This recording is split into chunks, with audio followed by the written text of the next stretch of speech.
Hey guys, today I'm going to show you how I make my own tofu from scratch. It is really simple, very fun, and very satisfying to make. I used to think that making tofu at home could be a super tiring, very complex process, but this is absolutely not the case.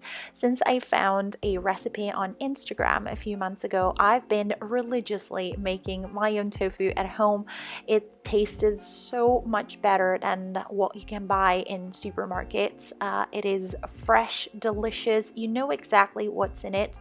It's just a handful of ingredients. All you need is dry soybeans, water, and lemon juice, and a bunch of kitchen tools, and that's pretty much it. And I cannot wait to show you how I make it. Just before I begin, one side note, please excuse the condition of my hands. My cat's been showing me some tough love and I'm covered in scratches. The first thing you want to do is soak your dry soybeans in water overnight, 6 to 8 hours at least. I like to soak them for up to 12 hours. All you need is 1 cup of dry soybeans. I don't have a real measuring cup, so I'm using this cup for the purpose, but it gets the job done. They're going to triple in size, so 1 cup of dry soybeans is going to give you 3 cups of hydrated soybeans. Just remember to change the water at least once during this process. This is what your soybeans are going to look like once you let them soak overnight. As you can see, they have changed their size and their shape completely. They have tripled in size. Now you're ready to strain these and blend them in a high-speed blender with water. You need 5 cups of fresh tap water. It doesn't matter if you are not able to fit everything into one go in your blender. I have to do everything in 2 times. It doesn't matter, you do as you like or as you can. Just make sure to blend really well until everything is smooth and there are no chunks in your mixture.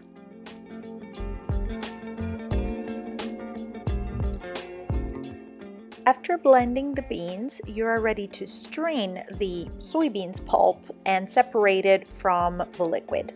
You need to use a mesh bag for nut milk, and you just literally pour the mixture into the mesh bag. I recommend you to do it directly in a big pot because on the next step you're gonna need to boil the liquid. So to avoid unnecessary cleaning or unnecessary mess in the kitchen, you can do it directly on a big pot, and you need to squeeze the heck out of this pulp. Take your time and make sure that you squeeze the pulp very well and you get as much liquid out of it as possible. To be honest, you get your hands dirty and it's very liberating.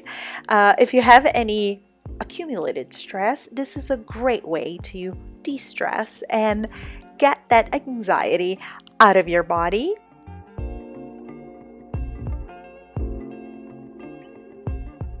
You know you've done a good job squeezing the pulp when it retains its shape when you squeeze it or touch it with your hand.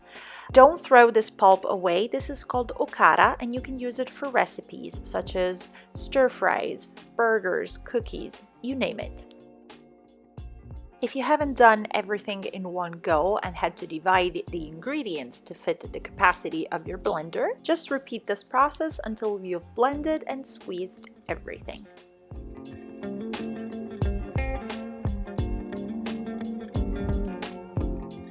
Now you have to bring the liquid to a boil and then let it simmer for about 10 minutes. Just make sure to keep an eye on this because things can get really foamy and once it reaches the boiling point it might overflow from the pot, so you need a large pot and you need to be there. Don't leave the kitchen and start doing something else because you're gonna make a mess. Plus it tends to sediment a little on the bottom of the pot, so to avoid anything from burning you want to make sure that you kind of keep stirring gently every once in a while and keep an eye on it.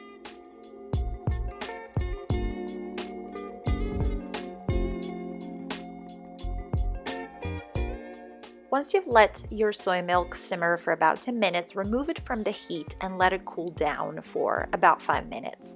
In the meantime, you can start preparing the magic ingredient that is going to make your soy milk curdle and therefore turn into tofu, which is lemon juice. In this case, I already have this pre-squeezed lemon juice from our homemade limoncello, but you just need to squeeze the juice of 1 lemon and then mix it with half a cup of water.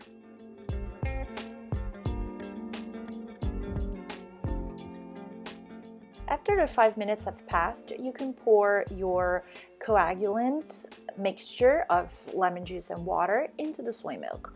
I like to pour a half of the mixture first and then gently stir with my wooden spoon in back and forth motions, so at least I get this first portion of the coagulant well mixed with my soy milk. And you can already see that the milk is starting to curdle.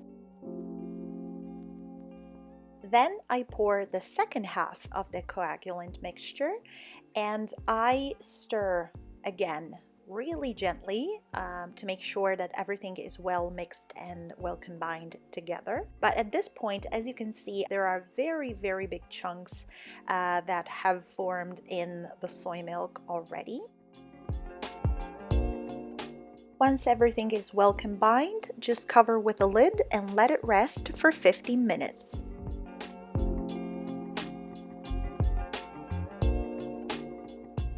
This is how things are going to look like after the 15 minutes. As you can see, there are a lot of chunks and a little bit of excess water. And you need to strain this excess water by using a strainer, obviously, and by placing a cheesecloth into the strainer. I don't have a real cheesecloth, so I'm using this very lightweight cotton handkerchief for the purpose. You can do this over a sink or onto a bowl. Just be very careful when you pour your tofu mixture because it's going to be hot still. And you just simply want to gently pour everything onto the cheesecloth. This is going to allow the water to really drain out of the mixture, and the cheesecloth is going to obviously keep all of your tofu chunks. If you simply want to have some tofu cottage cheese type of thing or silken tofu, you can stop at this point. All you need to do is add some seasoning, spices, whatever you want to add a little bit of flavor. If instead you want to make a firm tofu block, like a classic tofu block, you need to squeeze every little single drop of liquid that is still in there. After squeezing and straining all of the water out of your tofu, you need to put it into a container that it's going to give the tofu its traditional block shape. Ideally a tofu press or something that has draining holes, because even if you squeezed it really well with your hands, there might still be some water left. So ideally something with draining holes.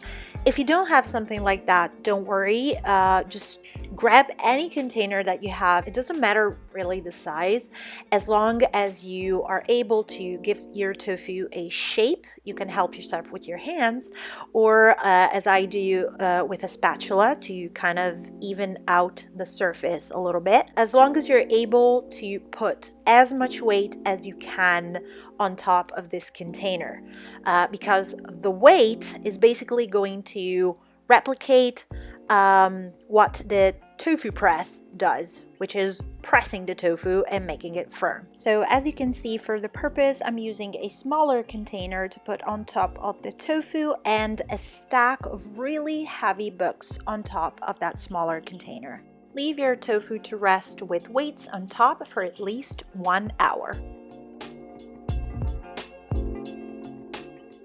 And now your tofu is finally ready 1 hour later.